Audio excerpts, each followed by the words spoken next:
Harden lands with the Nets, obviously. The Rockets get a package including Victor Oladipo, 4 first-round picks, and 4 first-round swaps. Indiana gets Karis LeVert, while Cleveland gets Jared Allen and Taurean Prince. Max Kellerman, you are up first. What were your first thoughts when you heard this went down?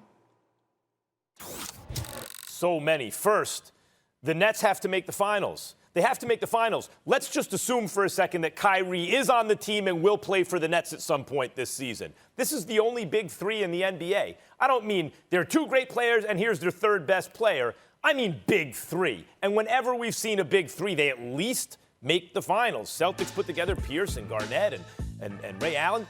They won. Even when Miami failed, they failed in the finals when they had LeBron and Wade and Bosh. There's no other big three. 2 MVPs who are still at MVP level and a 3rd guy in Kyrie Irving who's more than just an all-star. He has MVP talent and achieves that all-star plus production. You have those 3 guys, you're supposed to get to the finals at least. And they had to make the deal. You know, earlier I said, no, you don't trade for James Harden, don't mess this up. But then Dinwiddie was lost for the season. So, in fact, kind of counterintuitively, as you lost some depth, as the Nets lost depth and another ball handler in the backcourt, they actually had to lose more depth in order to get high-end talent to compensate.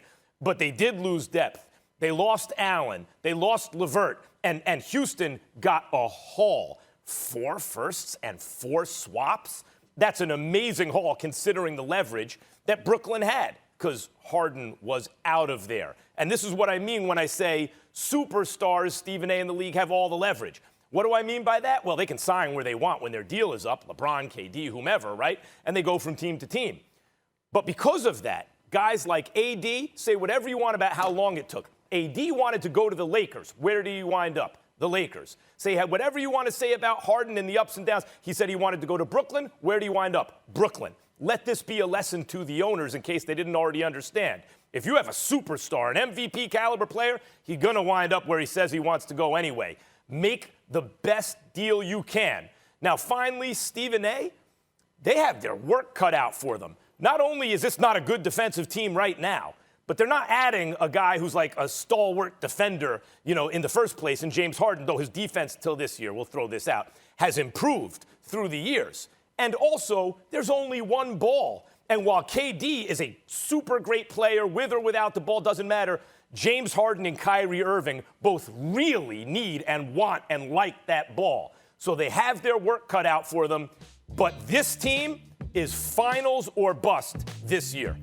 Well, definitely finals or bust. We agree there. But what I would tell you is, as it pertains to what was on my mind when the deal was first announced, never has James Harden been under more pressure than he is this year.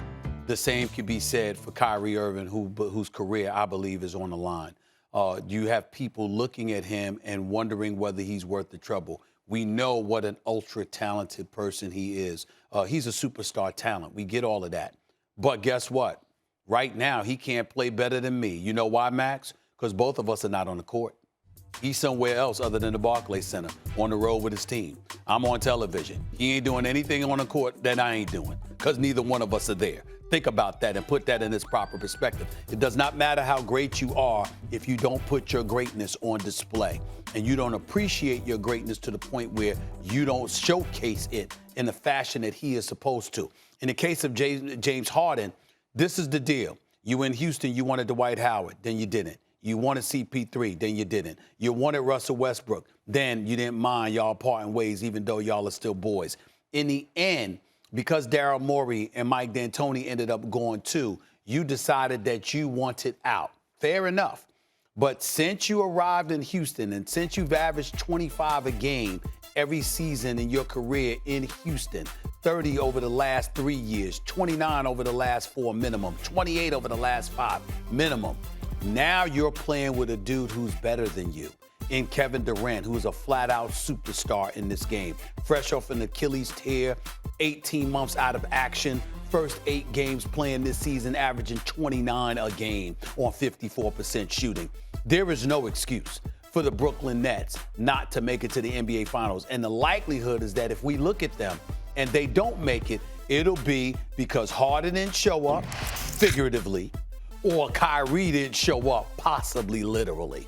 And so as a result of that, I thought about the pressure that these two have on their shoulders because Kevin Durant is leading the pack. Not only is he a superstar, he is one of the most unselfish superstars we've ever witnessed on the basketball court. This dude was averaging 28 a game, shooting 17 shots a game. Kyrie was averaging 26 and shooting 20 a game. So think about that for a second here. And if somebody's going to sacrifice, who's going to sacrifice and make sure that Kevin Durant doesn't have to sacrifice any more than he already has? That's the question mark in all of this. Kevin Durant, as long as he goes out there and plays the way that he plays, we're not going to look at him. We're going to look at Harden or Kyrie Irving, possibly both, because somebody's going to have to sacrifice somewhere. Chris Bosh was a third wheel at sacrifice. Ray Allen was a third wheel at sacrifice. Klay Thompson was a third wheel who sacrificed. Who's going to be that guy that makes the sacrifice for the Brooklyn Nets here? That's why Kyrie Irving and James Harden are so pivotal in all of this. And that's what I thought about, Max. That's what first came to my mind when I first learned that this deal was done.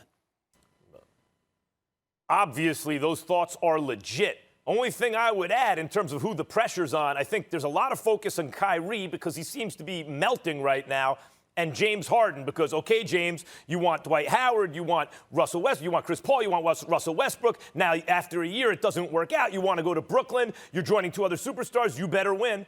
But in fact, Stephen A., think about who the best player on the team is.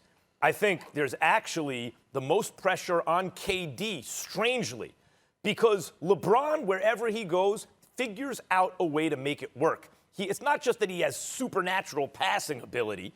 He knows how to lead a group of guys to the promised land. Whether or not they actually win the championship, he gets them there, basically every single year.